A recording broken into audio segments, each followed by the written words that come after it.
Breaking news చూస్తున్నాం. రాష్ట్రంలో నిరుద్యోగ యువతను టార్గెట్ చేసుకుని కొంతమంది అక్రమార్కులు పెద్ద ఎత్తున మోసాలకు తెగబడుతున్నారు. కానీ ఈమె ఏకంగా హైకోర్టు జడ్జి అవతారం ఎత్తేస్తుంది. అనంతరం వందల సంఖ్యలో నిరుద్యోగుల నుంచి కోట్ల రూపాయలు కొట్టేసి సైలెంట్గా పని కానిచ్చేసింది. తాను హైకోర్టు జడ్జినంటూ ప్రసన్నారెడ్డి ఉద్యోగాల వేటలో ఉన్న పలువురిని నమ్మించింది. తనకు డబ్బులు ఇస్తే హైకోర్టులో రికార్డ్ అసిస్టెంట్ ఉద్యోగం ఇప్పిస్తానంటూ ఎరవేస్తుంది. అలా సుమారుగా 100 మందికి పైగా అమాయకుల నుంచి కోట్ల రూపాయలు వసూలు చేసి జంప్ అయిపోయింది. ఈ విషయం అటుంచితే తాజాగా ప్రసన్నారెడ్డిని తాను హైకోర్టు జడ్జినంటూ ఏకంగా డ్యూటీలో ఉన్న సీఐని బురిడీ కొట్టించి వేములవాడ ఆలయంలో ప్రత్యేక దర్శనం చేయించుకుంది. అయితే ఉద్యోగాల పేరుతో మోసపోయిన వారంతా ప్రసన్నారెడ్డిపై పోలీసులకు ఫిర్యాదు చేయగా ఈరోజు కరీంనగర్లో మధురానగర్ పోలీసులు ఆ కిలాడీ లేడీని అరెస్టు చేసి రిమాండ్కు తరలించారు.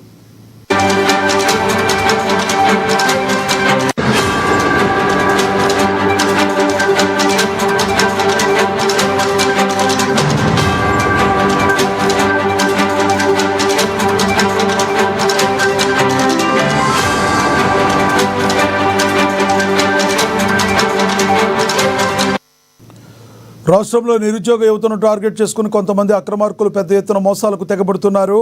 కానీ ఈమె ఏకంగా హైకోర్టు జడ్జి అవతారం ఎత్తేస్తుంది. అనంతరం వందల సంఖ్యలో నిరుద్యోగుల నుంచి కోట్ల రూపాయలు కొట్టేసి సైలెంట్గా తన పని కానిచ్చేసింది. తాను హైకోర్టులో జడ్జినంటూ ప్రసన్నారెడ్డి ఉద్యోగాల వేటలో ఉన్న పలువురిని నమ్మించింది. తనకు డబ్బులు ఇస్తే హైకోర్టులో రికార్డ్ అసిస్టెంట్ ఉద్యోగం ఇప్పిస్తానంటూ ఎరవేసింది. అలా సుమారుగా 100 మందికి పైగా అమాయకుల నుంచి కోట్ల రూపాయలు వసూలు చేసి జంప్ అయిపోయింది.